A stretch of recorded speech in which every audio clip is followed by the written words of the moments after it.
Shalom. Sekali lagi shalom. Selamat pagi Bapak Ibu Saudara yang dicintai dan diberkati Tuhan. Sungguh luar biasa Tuhan Yesus di dalam kehidupan kita. Amin. Berikan tepuk tangan yang terbaik buat Tuhan kita Yesus Kristus. Mari kita sama-sama tundukkan kepala dan berdoa. Selamat pagi Bapa di sorga. Terima kasih buat kemurahan Tuhan. Kami sangat bersyukur memiliki Tuhan yang baik, memiliki Tuhan yang hidup, Tuhan yang ajaib dan perkasa, Tuhan yang selalu menyertai kehidupan kami dari hari lepas hari dan sepanjang minggu yang sudah kami lalui. Engkau senantiasa berserta dengan kami.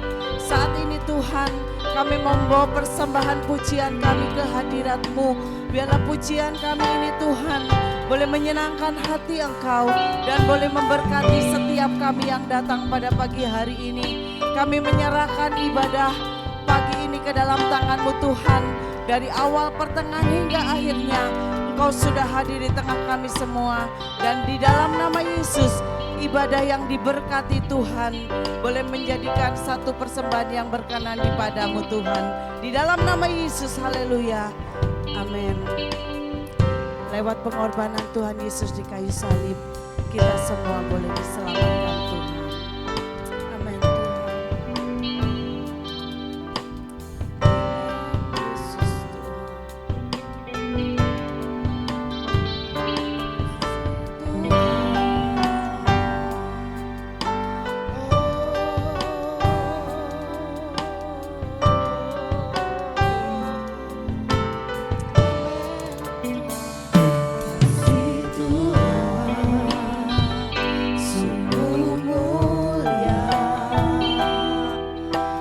Yesus dan sempurna mengasihi-Mu, pengorbanan di Kalvari sungguh berharga. Kau tebus dosaku, terpujilah Tuhan Yesus, ditinggikan di atas pujian. Oh, dari dalam lubuk hatiku, ku sujud dan berterima kasih. Kasih Tuhan tak terbatas. Kasih Tuhan tak bersyarat, tak seperti cinta yang ada di dunia, selalu memberi lebih dari makasih Tuhan yang layak ku terima di hidupku. Terpujilah Tuhan Yesus, ditinggikan di atas pujian. Oh, dari dalam lubuk hatiku, ku sujud dan berterima kasih.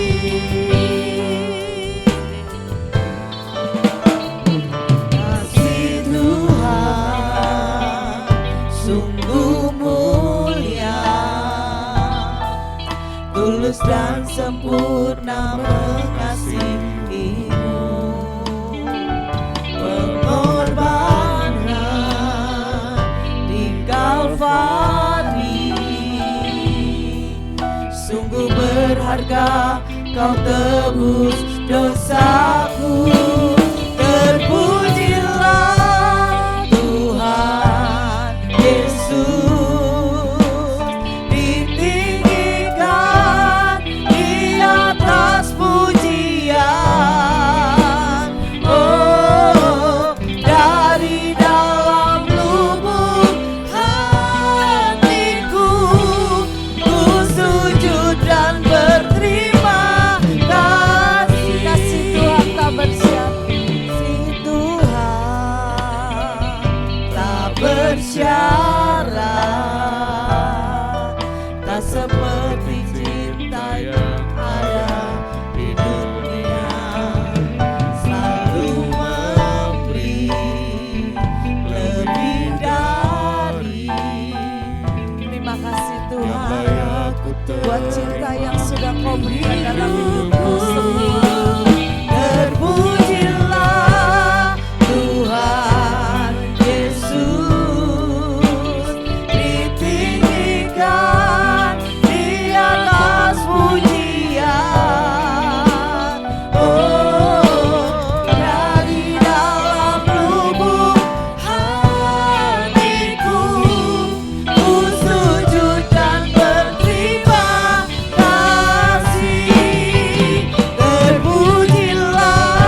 di atas pujian. Oh, dari dalam lubuk hatiku ku sujud dan berterima kasih.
Kemuliaan bagi Tuhan kita Yesus Kristus, kemuliaan-Mu nyata Tuhan.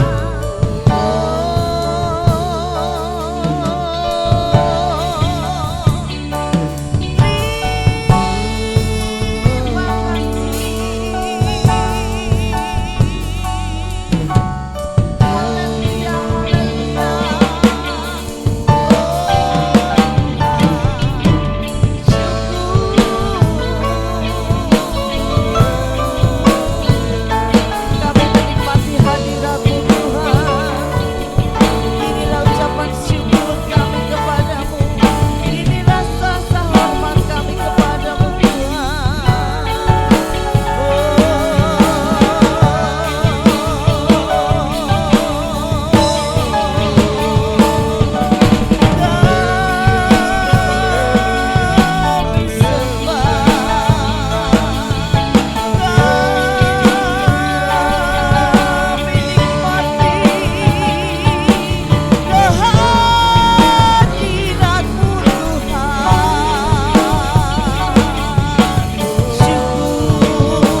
Haleluya, haleluya.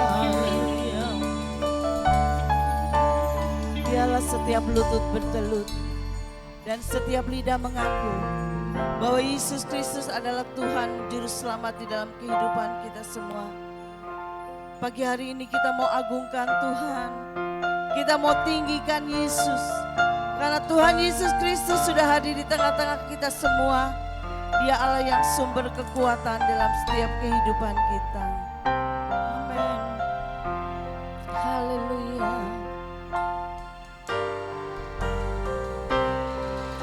Haleluya, haleluya, bagi anak domba.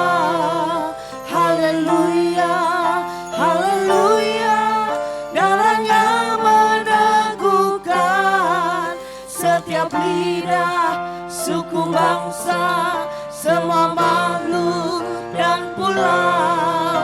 Berikan glory, berikan hormat, beri pujian bagi anakmu. Haleluya, haleluya, bagi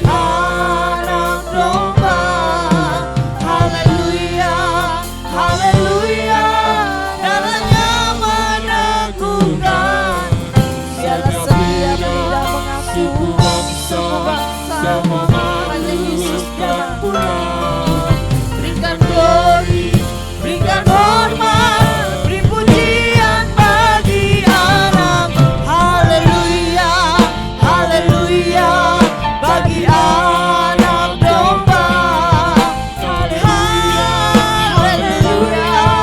Caranya meneguhkan setiap lidah, suku bangsa, semua makhluk dan pulau. Berikan glory, berikan hormat, beri pujian bagi anak domba. Sama-sama kita bangkit berdiri. Haleluya, haleluya, bagi anak domba. Haleluya, haleluya, setiap lidah, suku bangsa, semua makhluk dan pulau.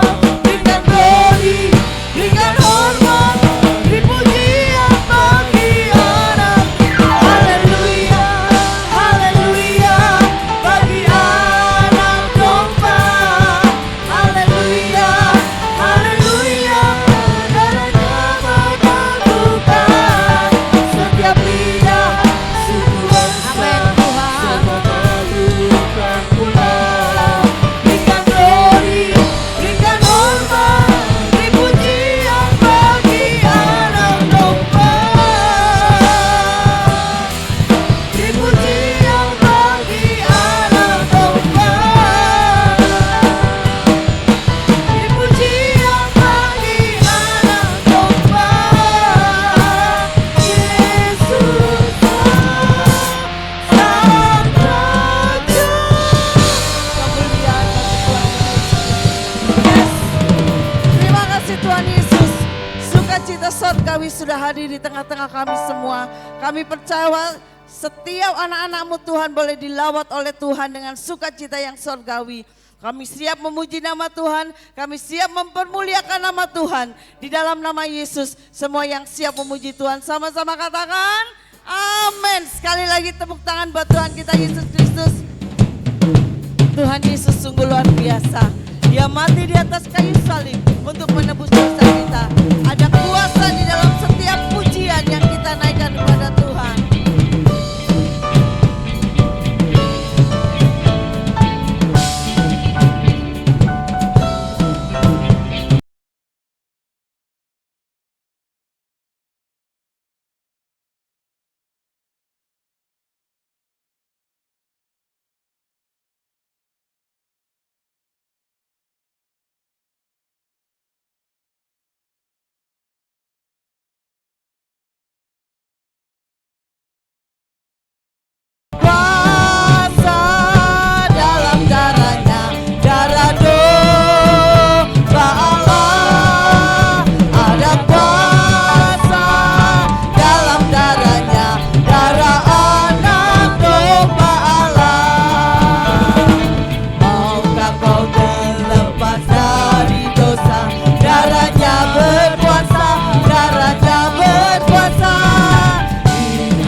saudara percaya kalau lewat darah Yesus semuanya dibebaskan oleh Tuhan. Ada yang sakit disembuhkan Tuhan, amin. Yang kekurangan dicukupkan oleh Tuhan, amin. Karena kuasa darah Yesus berkuasa atas kita semua. Berikan sekali lagi kemuliaan bagi Tuhan. Woo!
Kita akan memberikan persembahan yang pertama.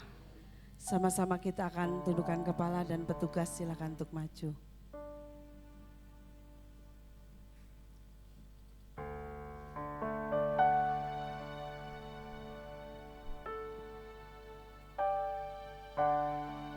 Mari kita berdoa.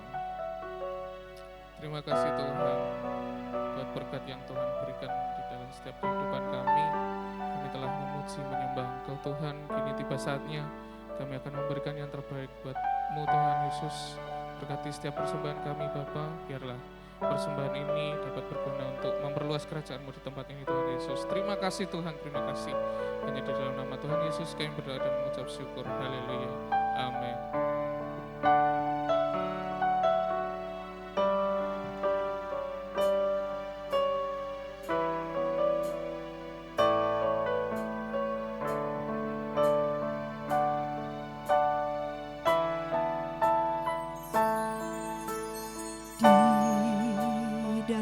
segala janjinya tak berubah.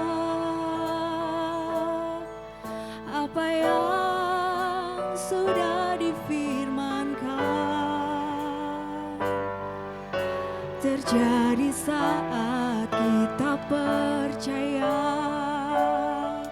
Meskipun 1000 tangan manusia menarikmu jatuh, namun Tuhan yang bela, tangannya sanggup membuatmu naik ke gunung.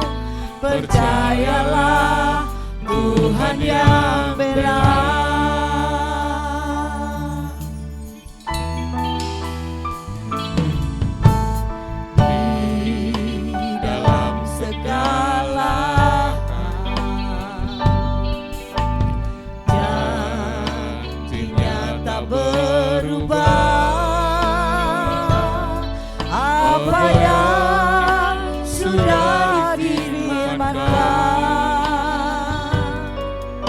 Terjadi saat kita percaya.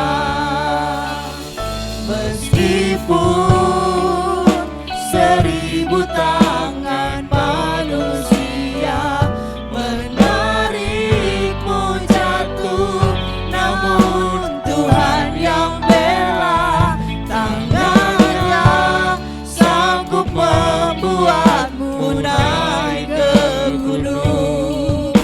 Percayalah, Tuhan yang bela.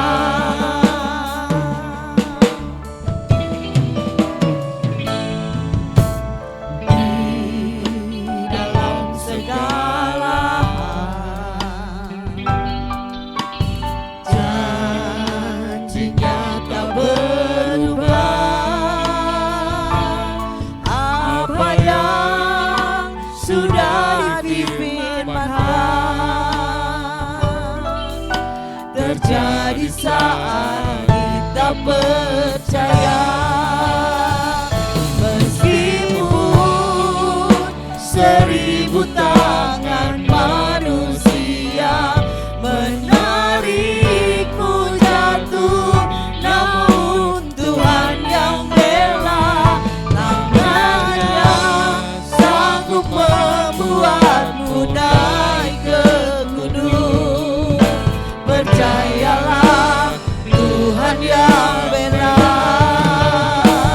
Meskipun 1000 tangan manusia menarikmu jatuh, namun Tuhan yang bela, tangannya sanggup membuatmu naik ke gunung. Percayalah, Tuhan yang bela. Ada pelangi di setiap badai,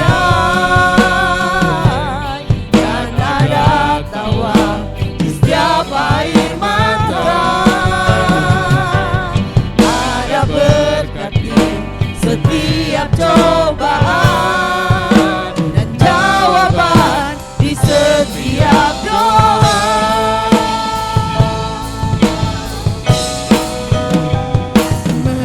Meskipun 1000 tangan manusia, sama-sama kita bangkit berdiri, siapkan hati kita untuk kebenaran. Namun Tuhan yang bela, tangannya sanggup membuatmu naik ke gunung.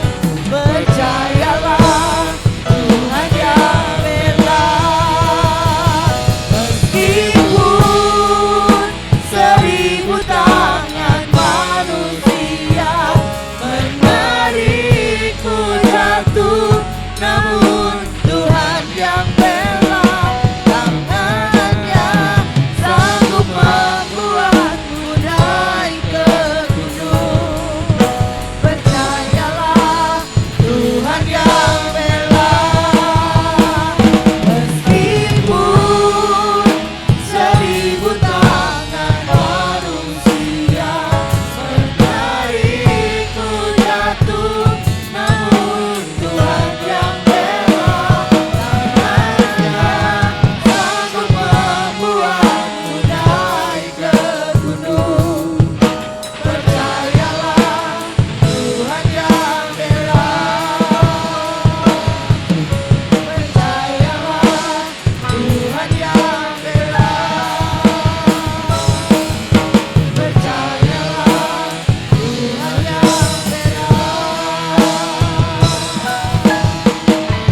hati kami meluap dengan ucapan syukur ya Tuhan.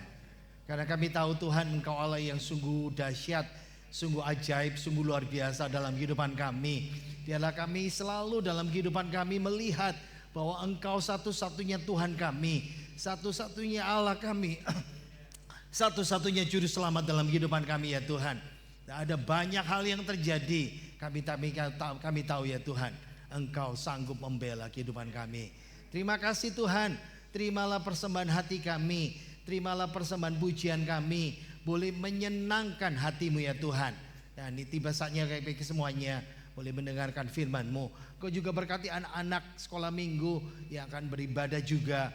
Berkati mereka, ajar mereka mengenal Yesus Kristus sebagai Tuhan Allah dan Juru Selamat. Dan mereka boleh mengaku Engkau satu-satunya Allah dalam kehidupan mereka ya Tuhan. Berkati guru-guru mereka, berkati orang tua mereka, berkati hamba-Hamba-Mu yang sudah melayani dalam puji-pujian, dalam musik, dalam semuanya. Dan berkati kami yang sebentar akan mendengarkan firman-Mu. Urapi hamba-Mu yang penuh kelemahan, kekurangan, keterbatasan ini, untuk boleh menyampaikan isi hati-Mu ya Tuhan. Berbicaralah Tuhan, kami siap untuk mendengar. Biarlah Roh Kudus-Mu menguasai kami semuanya, supaya kami boleh mengerti dan hamba-Mu bisa menyampaikan dengan sederhana dan mudah dimengerti akan firman-Mu Tuhan. Terima kasih Roh Kudus, berbicaralah Tuhan Yesus, berkenallah Bapa di sorga. Kami siap menerima firman-Mu Tuhan. Di dalam nama Tuhan kami Yesus Kristus, kita semuanya percaya berkata amin. Silakan duduk kembali, selamat ibadah anak-anak.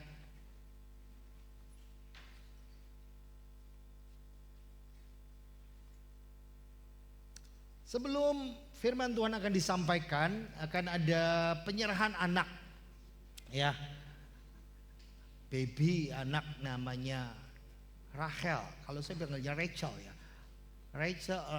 Rachel Candy Valerie, anak perempuan yang lahir 10 Juli tahun 2024. Papa dari Sandy, mari papa mamanya maju, Sandy Febri Sarwono, dan mamanya Claudia Belinda Amadita Suwarno.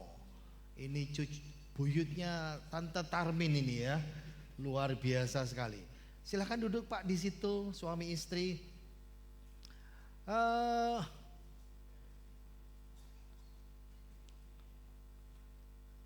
Anak itu bukan beban, anak itu bukan masalah, anak itu berkat Tuhan. Amin.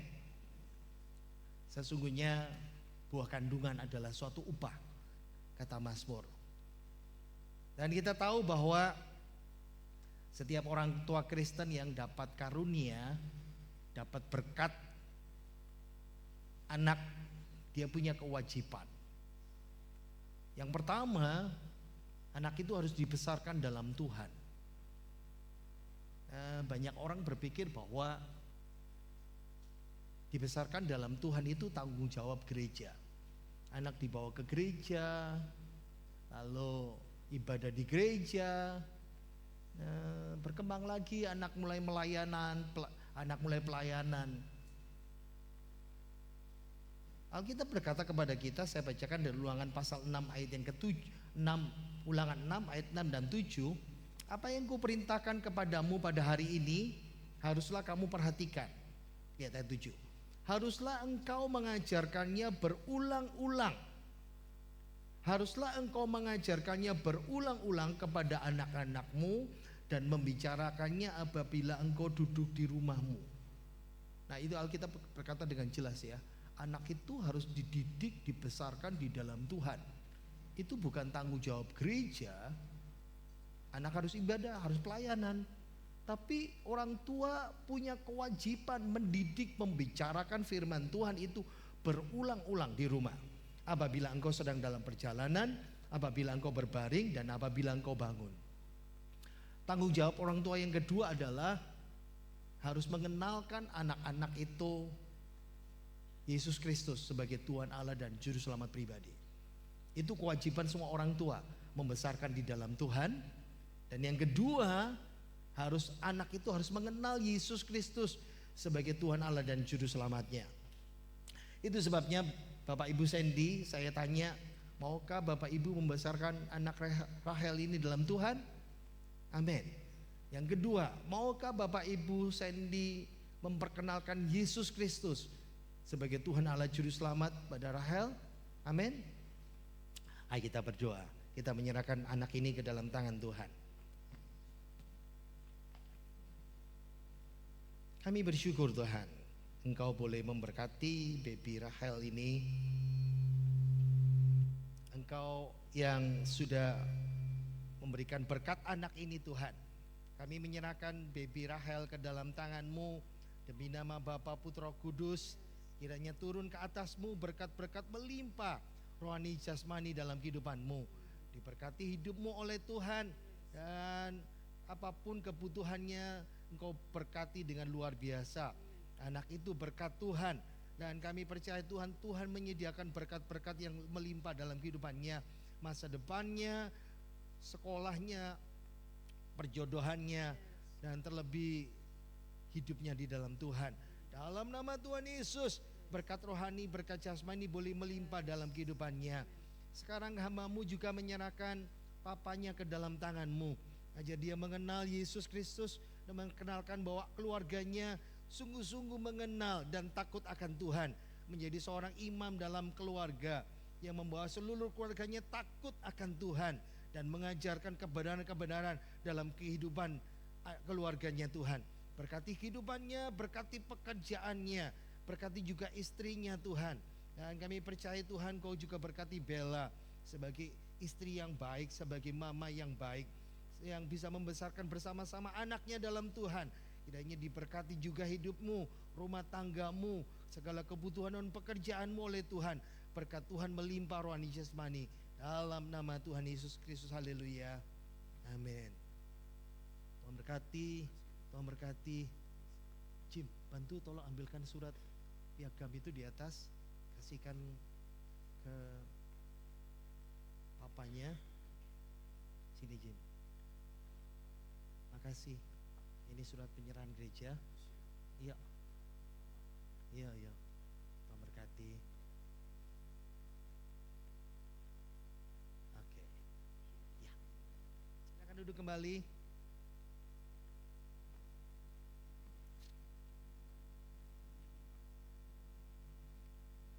Tolong volumenya dibesarin, baliklah lagi, Sep. Shalom. Selamat pagi semuanya. Ada sukacita? Hari ini seri khotbah tentang demonologi. Apa sih demonologi? Khotbah persetanan itu ya saudara ya. Khotbah persetanannya sudah habis. Ya, sudah 4 seri. Hari ini kita khotbah tentang seri keluarga. Tapi subtemanya hari ini adalah mengubah tragedi. Mengubah tragedi menjadi berkat. Nah, saya mulai dengan satu cerita ya. Di suatu rumah sakit ada seorang pasien yang gawat-gawat, sudah lama menderita sakit, sudah stadium akhir, cukup lama di rumah sakit dan dirawat seorang profesor yang tua yang sudah uzur. Lalu profesor itu datang dan memeriksa dia dan berkata, ada kabar baik dan kabar buruk. Apa dok? Kabar buruknya umurmu tidak sampai 24 jam lagi. Lalu kabar baiknya apa dok? Saya lupa kasih tahu, itu sebetulnya kemarin katanya gitu. Lalu tragedi terjadi, langsung meninggal saudara. Memang itu sekedar cerita supaya saudara bisa tertarik ya. Apa sih tragedi? Apa sih arti tragedi? Apa sih definisi tragedi? Menurut kamus Oxford ada 2 arti. Tragedi itu yang pertama itu suatu peristiwa yang sedang terjadi dan itu menyebabkan penderitaan, menyebabkan kerusakan, menyebabkan tekanan yang besar. Seperti apa? Ada terjadi kecelakaan serius, ada kejahatan, ada bencana alam. Itu yang pertama namanya tragedi. Kadang-kadang kita kan suka baca tragedi yang menewaskan, 95 orang. Nah, dari situ kita paham ya, itu namanya tragedi. Ada peristiwa yang tiba-tiba mendadak terjadi. Tragedi yang kedua, tragedi itu bisa berarti drama. Nah, jadi kita kan suka dengar ya, wah ini drama ini. Nah, seperti itu. Drama atau cerita yang menceritakan kejadian tragis dan berakhir tidak bahagia. Saya tidak tahu apakah yang sedang terjadi dalam kehidupan keluarga kita, rumah tangga kita, apakah tragedi yang pertama, apakah tragedi yang kedua. Tapi hari ini kita belajar dari firman Tuhan. Tragedi itu tidak bisa kita hindari ya, karena tiba-tiba terjadi. Tapi kita bisa mengubah tragedi itu, bisa jadi berkat dalam kehidupan kita. Amin. Bagian yang pertama, ketika tragedi itu terjadi, nah nats pembimbing kita dari 2 Samuel pasal 6, ya kita baca ayat 1 dulu sampai ayat yang ke-8. Ayo kita baca 2 Samuel pasal 6 ayat yang pertama dulu. 2, 3. Daud mengumpulkan pula semua orang pilihan dari antara orang Israel, 30.000 orang banyaknya.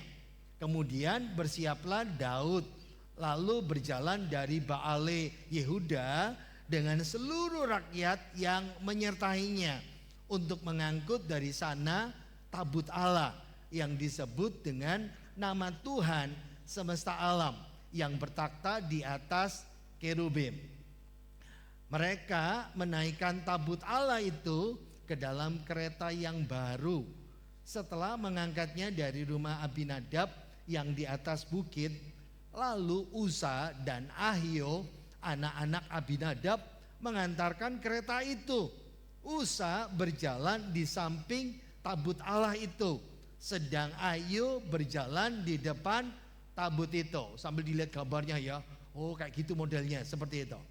Terus Daud dan seluruh kaum Israel menari-nari di hadapan Tuhan dengan sekuat tenaga, diiringi nyanyian, kecapi, gambus, rebana, kelentung dan ceracap.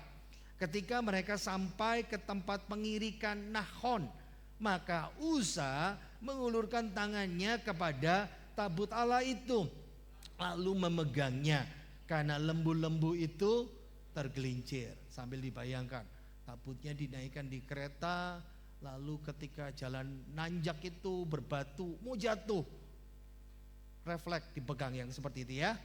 Ayat 7 dan 8. Terakhir 2, 3. Maka bangkitlah murka Tuhan terhadap Usa, lalu Allah membunuh dia di sana karena keteledorannya itu. Ia mati di sana dekat tabut Allah itu. Daud menjadi marah karena Tuhan telah menyambar Usa demikian hebatnya. Maka tempat itu disebut orang Peres Usa sampai sekarang. Wow. Gara-gara pegang itu, lalu dia mati. Matinya karena dihukum Tuhan. Wow. Bahkan jelas Alkitab bilang Tuhan Allah membunuh dia. Ini namanya tragedi. Ini nama sesuatu yang namanya tragedi. Tragedi itu sesuatu yang datang dengan tiba-tiba, tidak dapat diprediksi, dan dalam cerita ini tidak peduli seberapa cermatnya merencanakan dan mengatur, tiba-tiba bisa berubah jadi tragedi. Jadi ceritanya Raja Daud, kalau kita balik lagi di sini ya, Raja Daud itu baru saja merebut kota Yebus. Kota Yebus itu Yerusalem yang bagian bawah, yang akhirnya dijadikan kota Daud ya. Kota Yebus itu suatu tempat di dalam kota Yerusalem. Daud merasa bahwa Tuhan sudah memberkati dia. Daud merasa bahwa Tuhan sudah mengaruniakan keamanan sama dia. Sekarang Daud punya niat baik. Bilang niat baik, 2, 3. Niat baik. Jadi niat baiknya itu luar biasa. Dia merasa bahwa wow, tabut Tuhan, tabut tabernakel ini sudah bertahun-tahun disimpan di rumahnya Abinadab, bapaknya Usa dan Ayu yang tadi tuh, di Kiryat Yearim, Baali Yuda, ditawari itu 1 Tawari 13 ini Baali Yehuda itu namanya Kiryat Yearim. Yang diulangi tadi itu kata apa? Lalu lupa lagi. Niat baik, 2, 3. Niat baik. Jadi niatnya baik. Orang Israel sudah bertahun-tahun mengabaikan Daud, lalu kumpulkan orang banyak 30.000. Kumpulkan pemimpin-pemimpin. Saya punya niat baik nih. Kita harus pindahkan. Itu niat baik. Tujuannya baik. Lalu persiapannya begitu detail. Coba ya, pemain musik siap semuanya. Nah, itu. Ini kita lompat di sini aja. Pemain musik siap, imam-imam siap ya. Nanti kita modelnya apa? Nanti dia kan seperti apa? Naikkan kereta aja ya, gini gitu ya. Oke. Gimana perjalanannya? Diatur semuanya. Persiapannya detail, niatnya baik, meriah, dibikin seperti pesta. Tapi tiba-tiba, lihat ya, sudah bagus, tiba-tiba namanya jalan. Tidak ada yang diduga. Tiba-tiba kereta itu, pengangkut itu tergelincir. Usaha, ayo ulangi lagi kata yang kita bilang tadi apa? Niatnya juga baik. Niatnya baik. Woi, jangan sampai jatuh. Ini tabutnya Tuhan. Naluri manusia yang orang yang baik, niat yang baik, jaga-jaga supaya tidak jatuh. Tapi niat baik itu nggak cukup.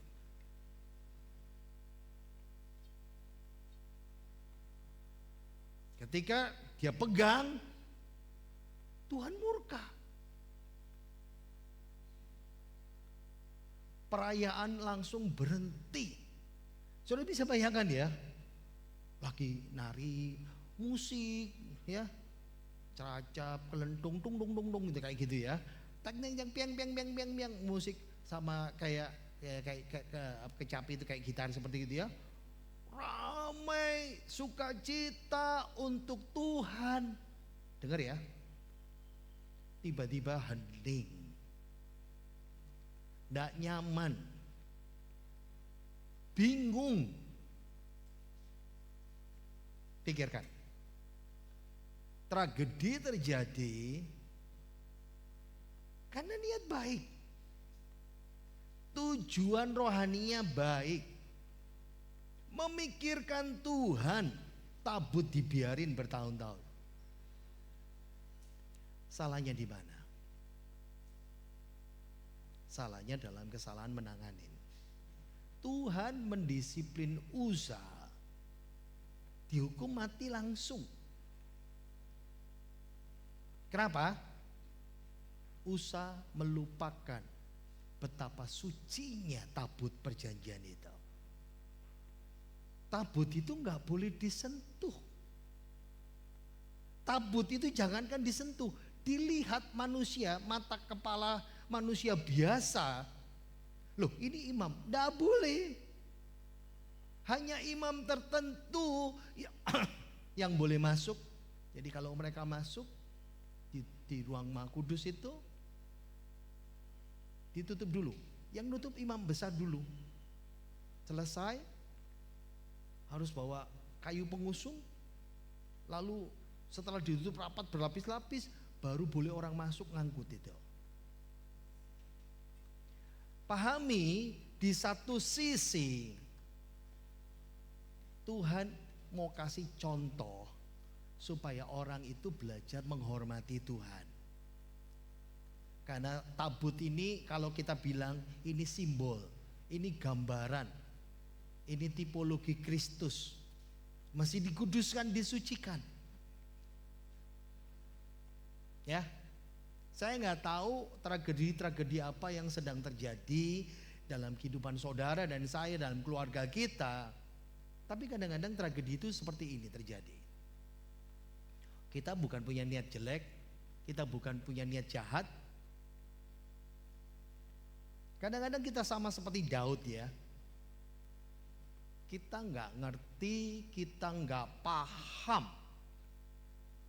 Dan apa yang terjadi? Lihat, ayat 8 tadi itu, Daud marah. Tapi dia marah sama Tuhan. Pernah memahami dalam kehidupan kita seperti ini? Tuhan, aku ini pelayanan loh Tuhan. Tuhan, aku tuh niat baik loh Tuhan.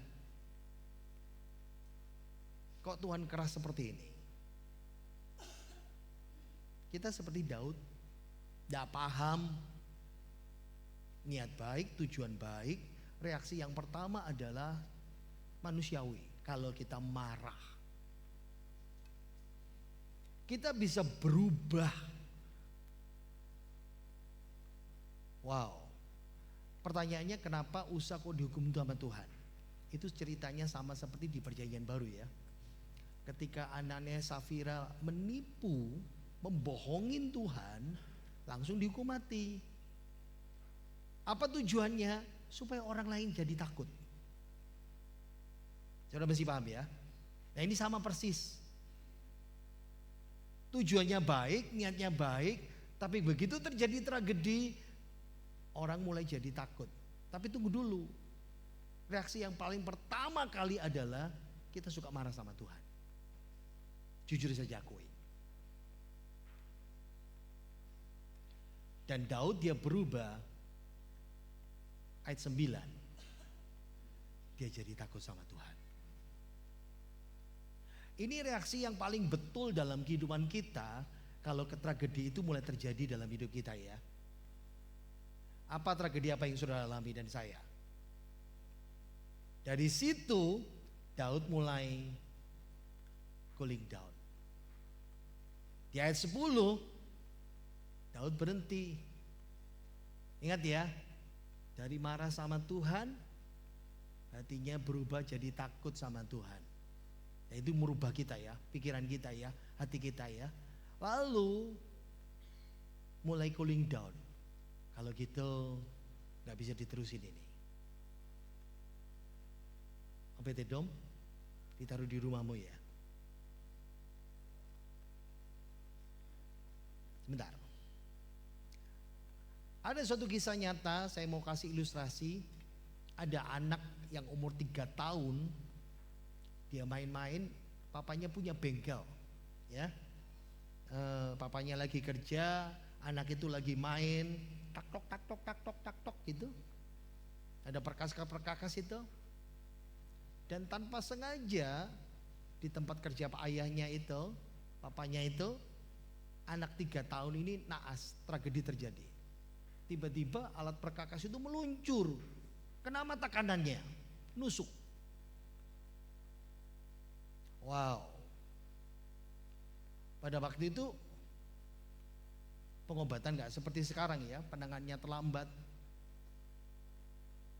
buta, tapi infeksi itu berimbas ke mata satunya. Dari satu buta sekarang dua-duanya buta.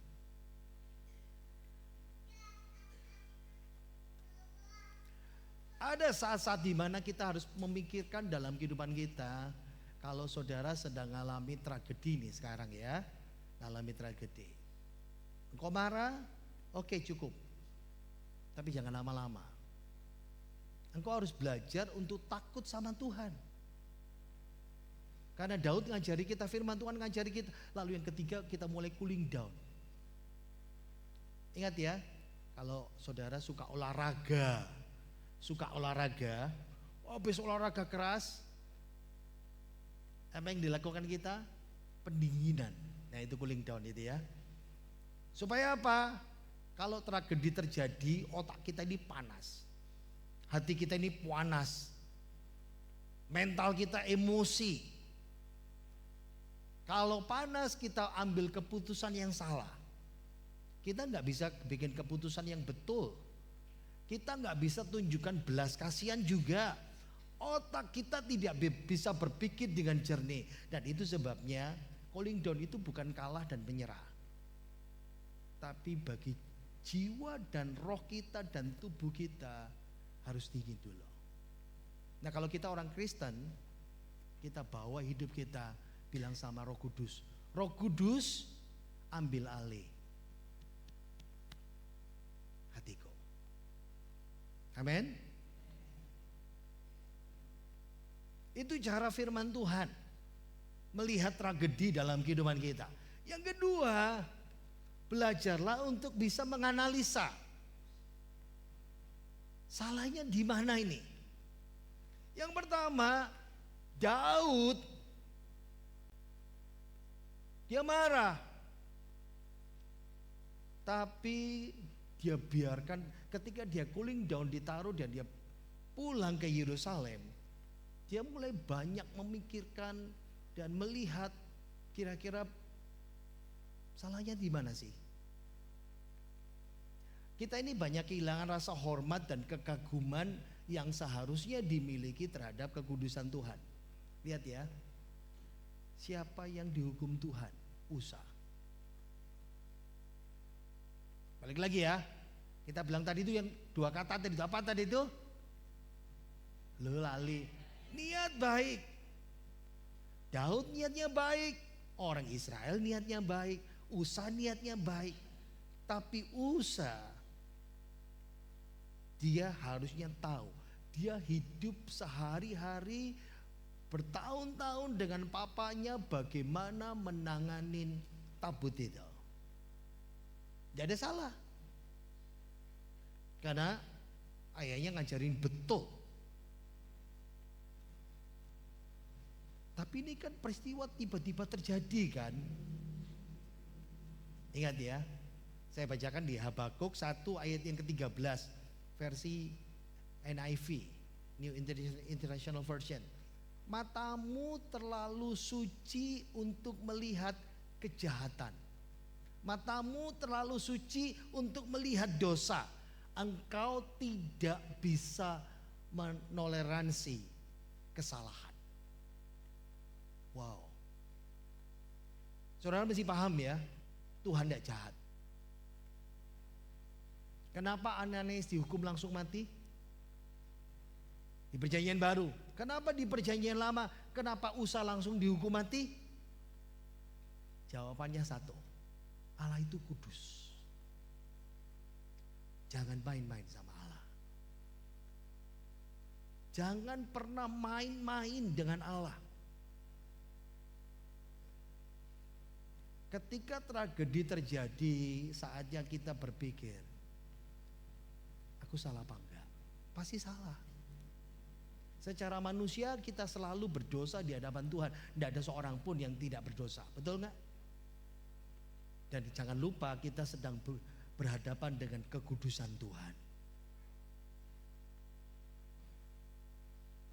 Ingat ya, kekudusan Tuhan itu, makanya kenapa Daud dari marah jadi takut. Ingat ya, takut itu bukan anak kecil yang takut dikaplok. Takut itu bukan seperti seorang yang dipersekusi, enggak. Takut itu belajar hormat. Itu kagum. Nah, itu namanya takut Tuhan itu seperti itu. Tuhan mau memurnikan kita kembali. Amin. Tuhan mau menyucikan saya. Katakan 2, 3. Tuhan mau menyucikan saya. Amin. Itu yang Tuhan mau. Yang kedua, kita banyak melupakan petunjuk yang jelas yang ditetapkan Allah dalam Alkitab. Lihat ya, Daud salahnya di mana? Wow, ini bagus ya. Saya merasa seperti ini. Daud konsultasi sama pemimpin-pemimpin. 30.000 orang. Tapi yang dilupakan Daud adalah Taurat Musa. Musa sudah ngomong, tabut Allah ini kudus, maha suci. Di ruangan maha suci. Nanganinnya mesti betul. Caranya mesti betul. Kalau enggak kamu akan dilenyapkan. Nah, ini pertanyaan banyak orang ya. Nah, ini banyak pertanyaan banyak orang Kristen. Kalau gitu Usa dihukum Tuhan langsung mati. Kalau gitu Ananias Safira langsung dihukum Tuhan mati, masuk surga atau masuk neraka? Ya kan? Nah, bisa jawab kan? Ingat ya, hukuman Tuhan yang paling akhir, hukuman tertinggi itu diambil nyawanya sama Tuhan. Ingat ya, itu hukuman terakhir. Tapi itu tidak mempengaruhi keselamatannya. Jadi ingat ya, ada orang yang didisiplin sama Tuhan. Yang pertama biasanya hartanya diambil, tahu-tahu rugi, gitu, kehilangan barang, lalu apa lagi ya, masalah keluarga, lalu kadang-kadang dibikin sakit. Kalau tidak bertobat hukuman terakhir mati. Tapi ada yang langsung lompat. Shh. Biasanya itu peringatan, kayak si Usa ini, kayak si Ananias Safira. Stop. Kita melupakan petunjuk yang jelas. Musa sudah bilang, firman Tuhan sudah bilang, kamu cara nanganinya seperti ini, cara ngangkutnya itu harus seperti ini. Oke, itu ceritanya Daud. Bagaimana cerita hidup kita? Ingat ya, hikmat kita terbatas. Rasanya aku sudah betul kok. Rasanya aku nggak salah kok. Stop. Hikmat kita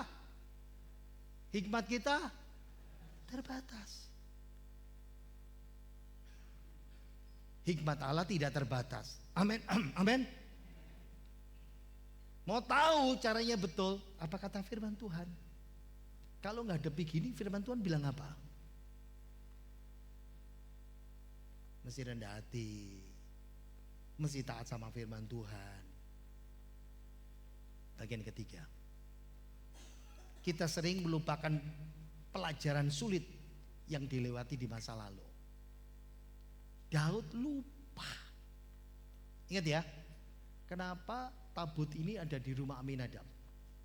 Karena ceritanya pada waktu zamannya Samuel dulu, ketika orang Israel perang lawan orang Filistin, tabut itu dibawa karena itu dipikir simbol jimat.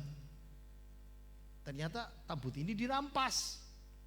Dan ketika tabut ini dirampas, Filistin, 5 kota Filistin dihancurkan. Termasuk yang terkenal sampai sekarang, Gaza itu. Dan ketika orang Filistin mengembalikan dengan pedati, dengan gerobak, orang Israel waktu dikirim ngintip, banyak orang langsung dihukum Tuhan mati. Jadi ini pelajaran mahal yang pernah terjadi, pelajaran sulit yang sudah pernah dilewati di masa lalu, kok dibalikin lagi? Kok diulangi lagi? Stop. Itu Daud. Sekarang bagaimana hidup kita? Kadang-kadang kita diajar sama Tuhan dengan pelajaran yang sulit. Sulit bagi saudara, mungkin bukan sulit buat orang lain ya. Kadang-kadang kita diajar sama Tuhan selalu terbentur dengan orang.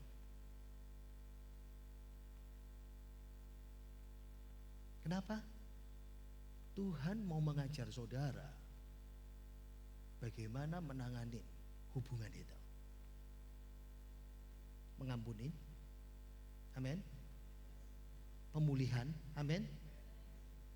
Itu yang Tuhan bilang.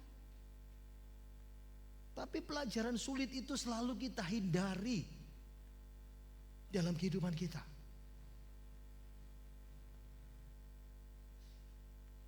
Harus ada pertobatan, harus ada pemberesan, baru ada pemulihan. Bisa lihat. Kenapa Daud bisa berpikir 1, 2, 3 ini? Karena balik lagi, ketika dia cooling down, dia merenungkan, dan Sebelum saya masuk bagian terakhir, saya balik lagi cerita anak kecil itu ya. Masih ingat cerita anak kecil yang umur 3 tahun main di bengkel papanya, tertusuk perkakas papanya di mata kanan, lalu jadi buta, dan sebelah kirinya jadi buta lagi. Anak itu sekarang berjuang dengan buta total. Dia mulai belajar musik, ya, belajar sains, belajar matematika dan sebagainya. Sampai akhirnya anak itu jadi anak umur belasan tahun, jago main musik. Jadi musisi terkenal. Dan dia dapat beasiswa untuk sekolah. Dia ambil beasiswa itu. Sampai akhirnya dia jadi seorang guru di sekolah anak-anak buta. Di umur 20 tahun. Suatu ketika di pameran sekolah anak-anak buta, anak yang buta dari umur 3 tahun itu, dia dapat ide, lalu dia lihat suatu kertas, dia pikir, oh iya ya saya harus buat seperti ini. Akhirnya dia buat tulisan emboss yang timbul. Siapa namanya? Louis Braille. Braille itu Braille ya. Bahasa Prancis ya, Braille mungkin ya. Sudah gitu lah sekarang mau wis Braille atau Braille sama-sama saja ya. Stop. Perhatikan seperti ya, gini ya. Wow, ternyata Tuhan bisa mengubah tragedi itu jadi berkat. Amin. Bagaimana tragedi itu bisa diubah Tuhan jadi berkat? Saya hitung-hitung ya. Berarti umurnya cuma 40 berapa ini ya? 43 ya meninggal seperti itu. Sekarang kita belajar dari Daud. Bagaimana mengubah tragedi itu jadi berkat. Ketika terjadi tragedi, Daud pulling down.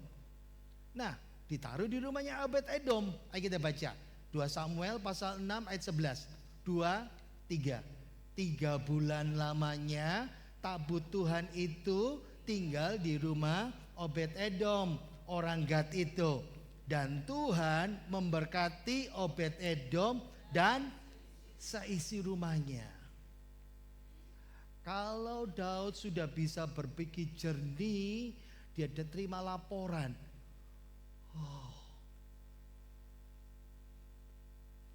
Di tengah tragedi, di tengah duka cita, Daud dapat berita, Raja, ingat tabut kita simpan di rumah Obed Edom? Iya. Sudah 3 bulan, ya. Sekarang keluarga Obed Edom diberkati Tuhan. Saya ini penasaran ya, nanti di surga mesti tanya. Berkatnya itu apa? Dan disebut. Tapi masalahnya orang-orang sekitar bisa tahu, bisa merasakan, dan laporannya sampai ke istana. Dan itu yang membuat Daud berpikir, oh ternyata tabut itu bukan kutuk. Tabut itu berkat.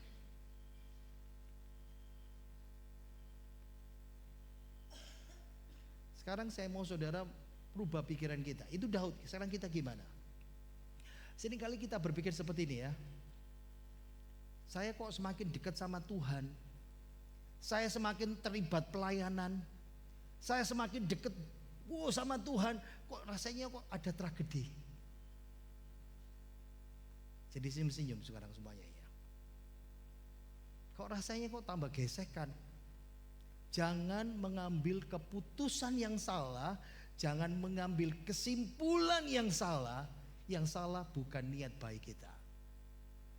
Yang salah bukan tujuan baik kita.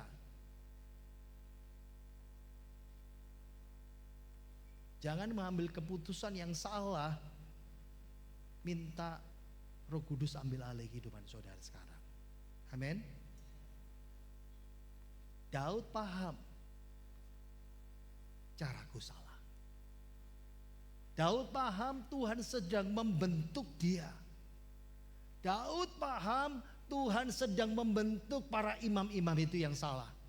Daud paham Tuhan sedang membentuk bangsa Israel. Stop. Apa kita? Kita harus paham, Tuhan lagi bentuk kehidupan kita.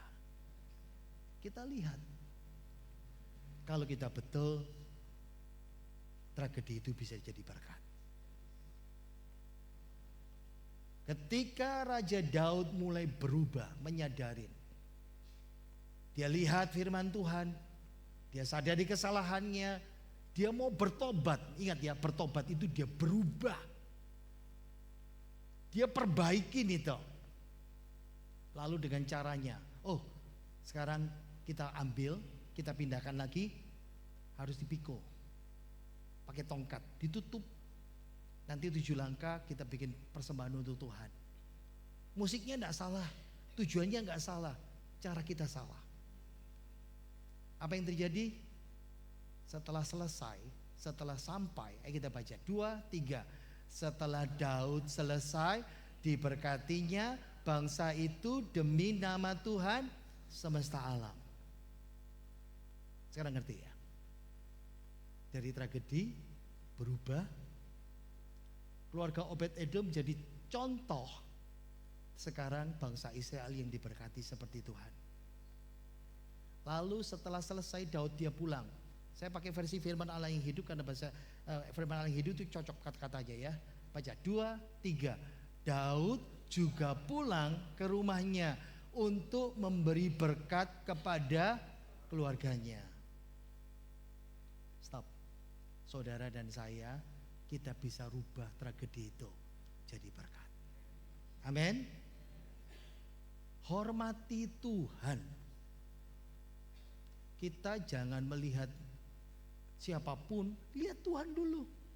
Kita punya rasa takut enggak sama Tuhan? Ingat ya, Daud diajar, Usa diajar, bangsa Israel diajar, imam-imam diajar. Ternyata dekat Tuhan itu jadi berkat. Tragedi itu bisa dirubah jadi berkat. Ya. Dekat Tuhan itu bukan sumber masalah, bukan sumber tragedi. Tapi masalahnya adalah kita. Daud tidak memilih bertahun-tahun membiarkan seperti yang dulu di rumah Abinadab. 3 bulan setelah dia sadar, dia menyadarin, dia mulai berubah hidupnya. Satu hal yang saya mau katakan, jangan undur. Ketika Tuhan izinkan tragedi, kita diajar sama Tuhan. Melalui tragedi itu, engkau dan saya, kita diberkati Tuhan. Kadang-kadang Daud, bangsa Israel, saudara dan saya diizinkan Tuhan tersandung. Tersandung pada satu kebenaran yang mau tidak mau kita harus hadapin. Kita nggak bisa lari.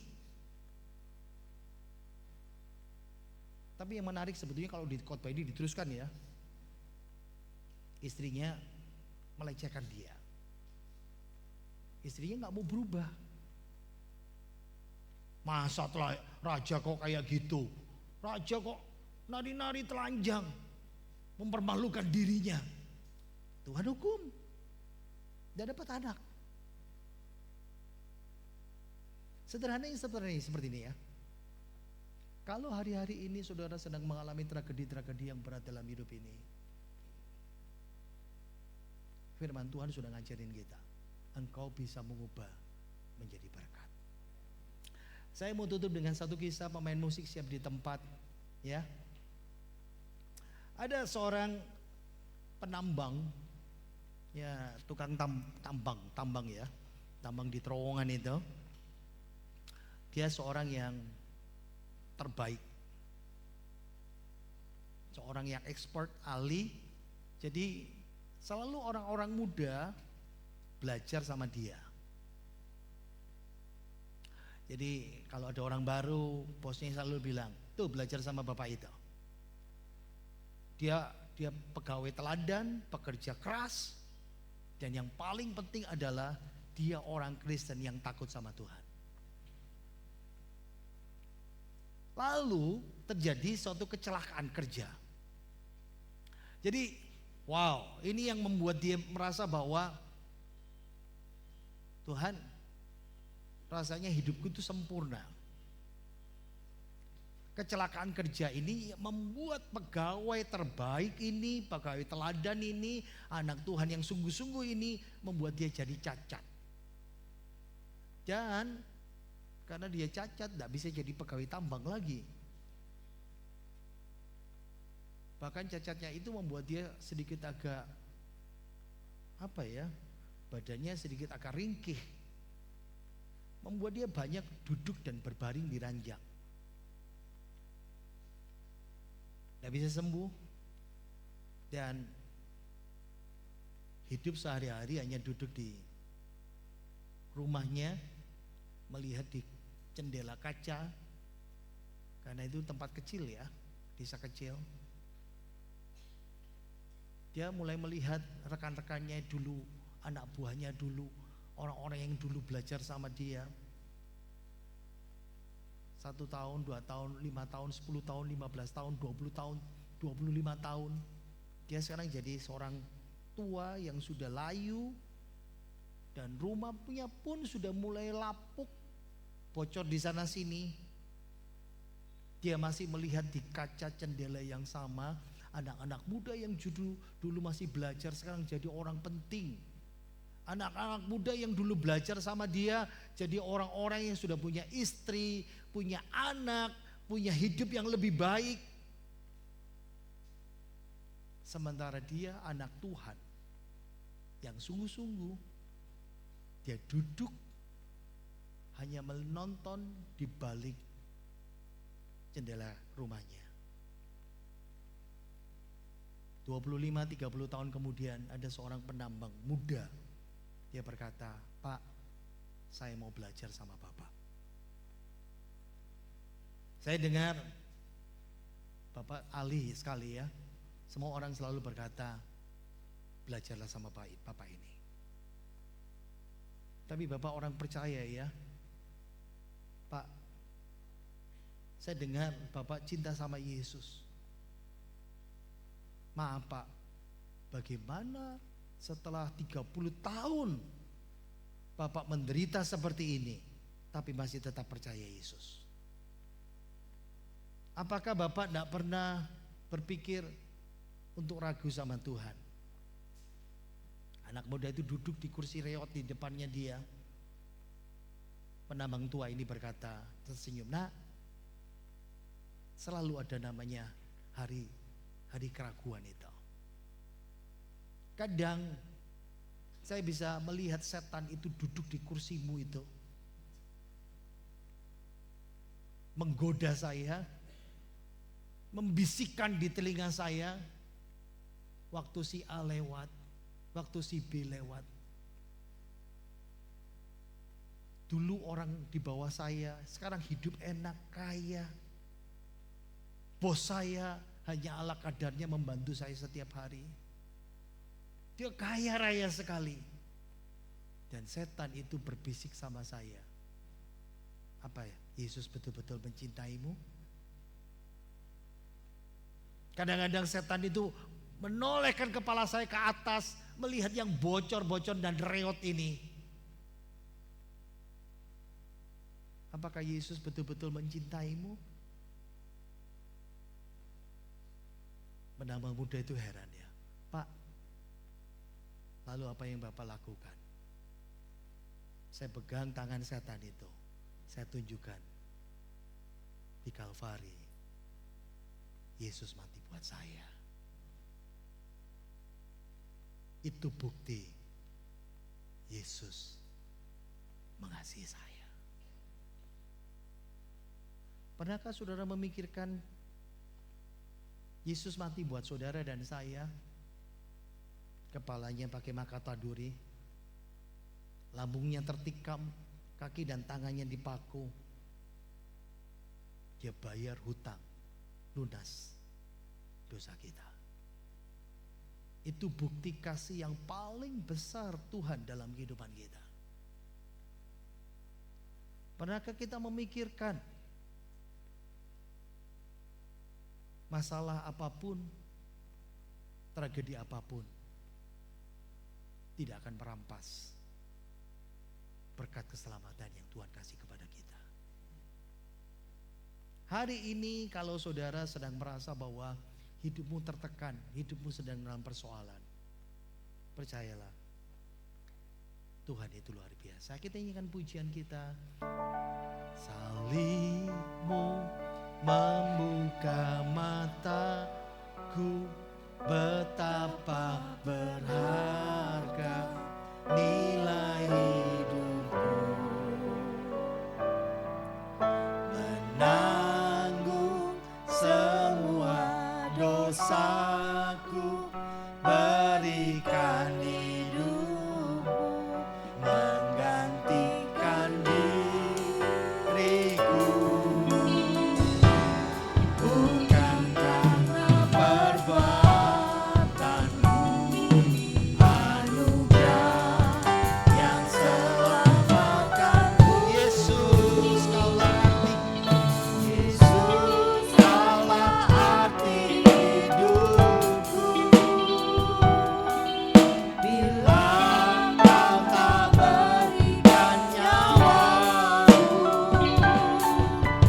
yang terbaik, tersedia bagiku, ku bersyukur atas kasih karunia-Mu.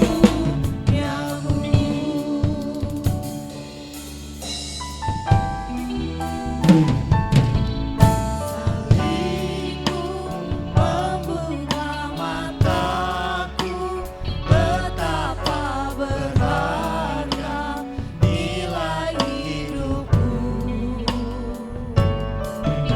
menanggung semua dosaku, berikan hidupku, menggantikan diriku, bukan karena perbuatanku, anugerah. Mari kita berdiri sama-sama. Mulai berjalan kudus. Yesus, kaulah arti hidupku, yang telah memberikan nyawamu, yang telah berikan nyawamu, yang terbaik tersedia bagiku, ku bersyukur atas kasih karunia. Yesus, kaulah arti hidupku,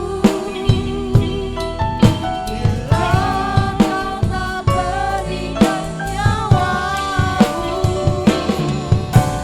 yang terbaik tersedia bagiku, ku bersyukur atas kasih karunia.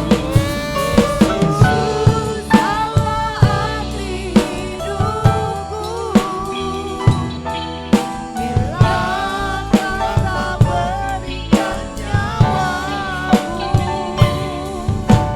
yang terbaik tersedia bagiku, ku bersyukur atas kasih karunia-Mu.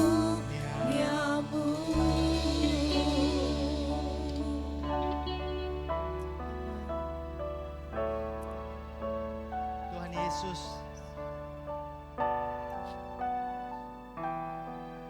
hidup kami benar-benar karena anugerah-Mu ya Tuhan.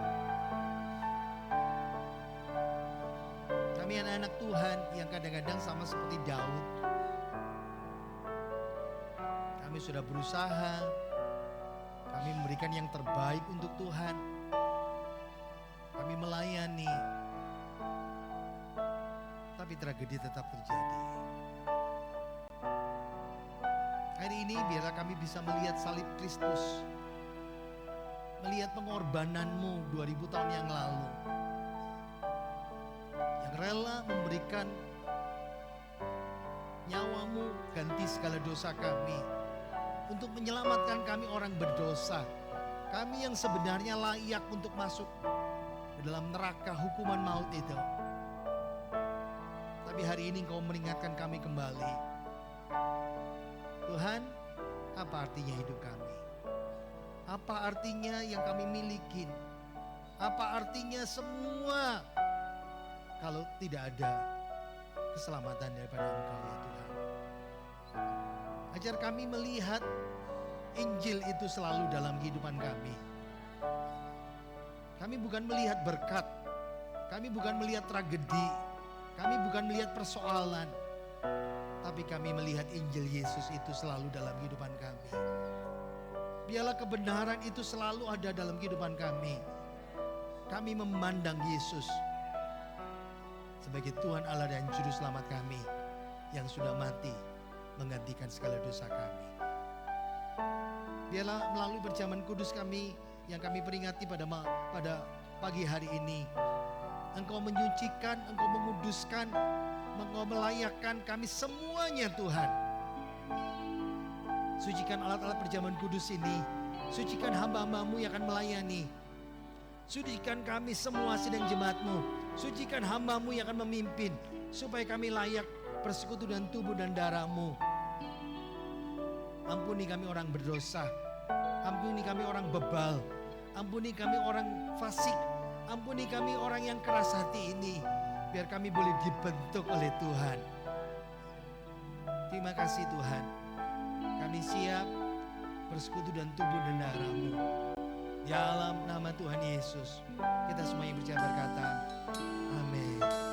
Kita ingat pujian ini sekali lagi dari depan. Silakan duduk, saudara akan dilayani.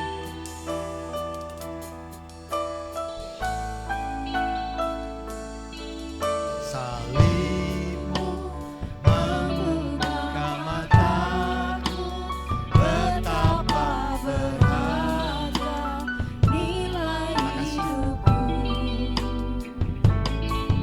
Menanggung semua dosaku, berikan hidupmu, menggantikan diriku. Bukan karena perbuatanku, anugerah yang selamatkanku. Yesus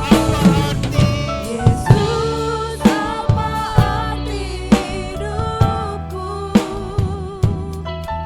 bila Kau tak berikan nyawamu yang terbaik tersedia bagiku. Ku bersyukur Yesus, Kaulah arti hidupku. Yesus, Kaulah arti hidupku, yang rela memberikan nyawamu, yang terbaik tersedia bagiku. Ku bersyukur atas Yesus, Kaulah arti hidupku, yang Kau tak berikan nyawamu, tersedia bagiku. Ku bersyukur atas kasih Yesus, Kaulah arti hidupku, yang Kau tak berikan nyawamu. Mari kita bangkit berdiri bersama-sama. Yang terbaik tersedia bagiku. Ku bersyukur atas kasih karunia-Mu.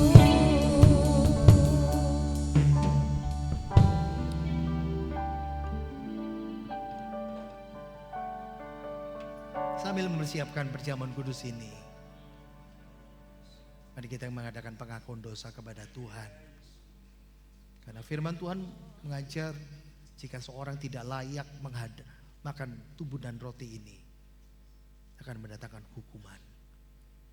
Ini saatnya kita boleh mengadakan pengakuan dosa kita kepada Tuhan. Tuhan, ampuni. Aku orang yang keras hati, aku orang yang sebutkan dosa saudara. Hari ini Tuhan ingin mengubah tragedimu menjadi berkat dalam kehidupanmu. Tuhan ingin memulihkan kita. Tuhan ingin memberkati kita. Tuhan ingin menyembuhkan engkau. Tuhan ingin mengangkat engkau kembali. Sebab apa yang telah kuteruskan kepadamu telah aku terima dari Tuhan. Yaitu bahwa Tuhan Yesus pada malam waktu ia diserahkan mengambil roti dan sesudah itu ia mengucap syukur atasnya. Ia mecah-mecahkannya dan berkata, inilah tubuhku yang diserahkan bagi kamu. Perbuatlah ini menjadi peringatan akan aku. Bukankah roti yang kita ucapkan syukur di dalamnya ini, inilah persekutuan dalam tubuhnya Kristus. Katakan haleluya, dalam nama Tuhan Yesus kita mau makan bersama-sama dalam nama Yesus.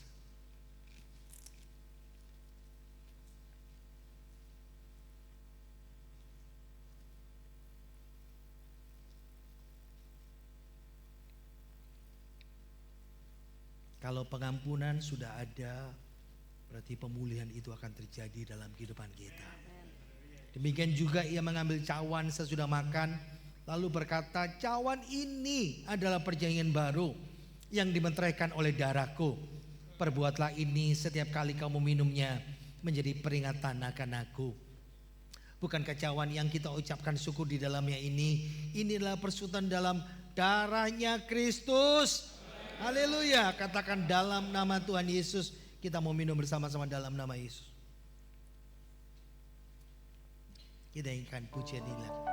Yesus, apa arti hidupku?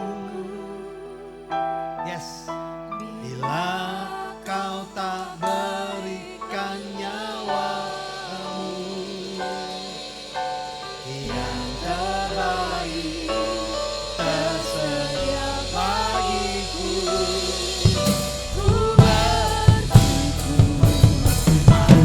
Yesus, kaulah arti hidupku.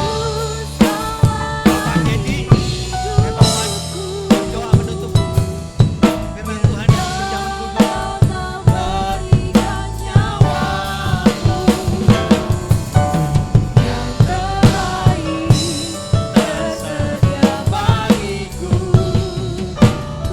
yang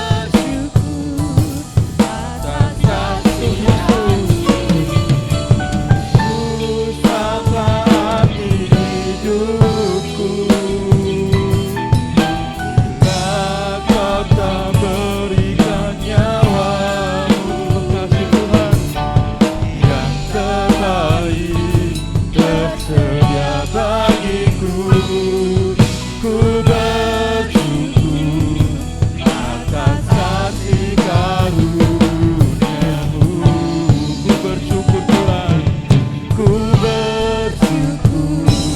atas kasih-Mu.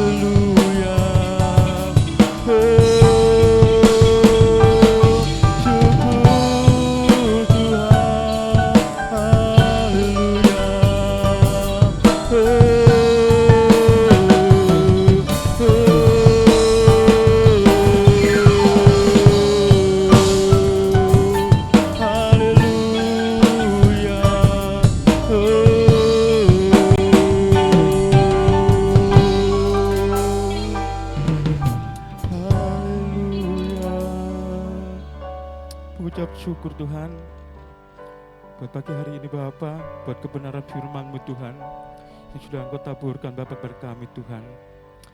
Biarlah Tuhan melalui firman-Mu pada pagi hari ini Tuhan. Engkau boleh menguatkan hidup kami Bapa. Engkau boleh menguatkan iman kami kembali Tuhan. Betapa Engkau mengasihi kami Tuhan. Betapa Engkau mengasihi kehidupan kami Bapa. Terima kasih Bapa, terima kasih Yesus. Biarlah Tuhan firman yang Kau sudah berikan pada pagi hari ini Tuhan, bukan hanya boleh kami mendengarkan Bapa, bila boleh bertumbuh dan berbuah dalam kehidupan kami Tuhan. Bahkan boleh kami melakukannya Tuhan. Terima kasih Bapa, terima kasih Yesus. Kau juga berkati hamba-Mu Tuhan yang sudah menyampaikan kebenaran firman-Mu. Bila Tuhan berkati dalam keluarganya Tuhan, dalam pelayanannya Bapa, bila boleh membawa kami Tuhan ke dalam kebenaran firman-Mu Tuhan. Terima kasih Bapa, terima kasih Yesus. Kami serahkan firman kami pada hari ini ke dalam tangan-Mu. Bila Engkau sendiri yang bertata atas firman kami Tuhan. Terima kasih Bapa, di dalam nama Tuhan Yesus, haleluya.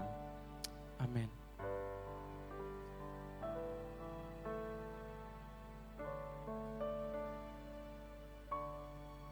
Puji nama Tuhan, apapun tragedi yang terjadi di dalam kehidupan kita akan menjadi berkat kalau kita taat kepada Tuhan.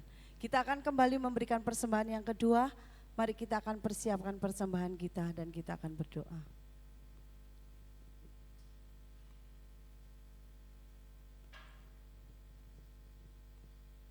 Mari kita satu hati dalam doa. Terima kasih Tuhan, kini tiba saatnya kami akan memberikan persembahan kami. Biarlah ya Bapa, persembahan ini yang terbaik yang akan kami berikan kepadamu, dan biarlah boleh menyenangkan hatimu dan berguna bagi kemuliaan nama Tuhan, khususnya di tempat ini ya Bapa. Terima kasih Tuhan, kami siap untuk memberikan yang terbaik. Haleluya, amin.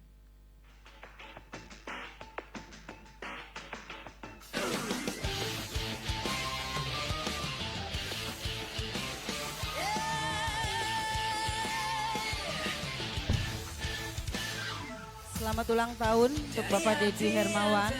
Tuhan Yesus memberkati. Terima kasih padamu atas cintamu padaku yang terus menghadirkan rahmat bagiku. Siapakah yang terhebat di dalam hidupku? Kan ku serukan kau terhebat, hebat. Kan ku nyanyikan kau terhebat. Habis ya pengumumannya ya. Biasanya pengumumannya panjang Bapak Ibu Saudara ya. Kita bersyukur kepada Tuhan ya, kita terus maju di dalam Tuhan ya. Berdoa untuk kehidupan kita, jemaat kita supaya terus bertumbuh ya. Bawa jiwa buat Tuhan semuanya. Mari kita akhiri ibadah ini, mari kita bangkit berdiri bersama-sama dan kita akan berdoa. Kami bersyukur Tuhan karena Engkau sudah memberkati kehidupan kami semuanya. Kami berdoa untuk sedang jemaat-Mu Kristus Hayat supaya kami boleh bertumbuh dalam Engkau. Bertumbuh rohani kami, bertumbuh jasmani kami. Dan kami bisa boleh bersaksi. Kami mau memberitakan Injil. Kami bisa membawa jiwa untuk Tuhan. Berdoa untuk pembangunan gereja di tempat ini. Berdoa untuk gembala, majelis, komisi, pelayan-pelayan Tuhan. Sedang jemaat-Mu satu persatu. Jemaat-Mu yang sedang sakit dalam tubuh, dalam persoalan, dalam masalah. Dalam nama Tuhan Yesus, kesembuhan boleh terjadi. Pemulihan ekonomi boleh terjadi. Kestabilan politik bangsa dan negara kami, Tuhan nyatakan Tuhan. Berdoa Tuhan Yesus menjaga, memelihara kehidupan kami. Berikan kesehatan buat kami, mencukupi kebutuhan kami, berikan kekuatan buat kami. Berkati juga persembahan yang kami kumpulkan Tuhan hari ini. Persepuluhan kami, kolekta kami, persembahan khusus kami. Dan kami percaya Tuhan kami akan pulang membawa berkat-berkat-Mu. Mari kita buka tangan kita, terima berkat dari Tuhan kita sendiri. Diberkatilah hai kaum pria, diberkatilah hai kaum wanita, diberkati suami istri, diberkati pemuda-pemudi, diberkatilah rumah tangga kita dengan damai sejahtera melimpah. Diberkatilah segala usaha, pekerjaan, toko, karya dan proyek kita. Diberkati hidup kita mulai hari ini sampai selama-lamanya. Kiranya rahmat sejahtera dari Allah Bapa kita dan kasih sayang Tuhan Yesus Kristus dan bersama Roh-Nya yang kudus memberkati kita sekarang sampai selama-lamanya. Terimalah berkat melimpah rohani Yesus semua ini dalam nama Tuhan Yesus. Kita semuanya berjaya berkata, amin. Selamat hari Minggu, Tuhan Yesus berkati.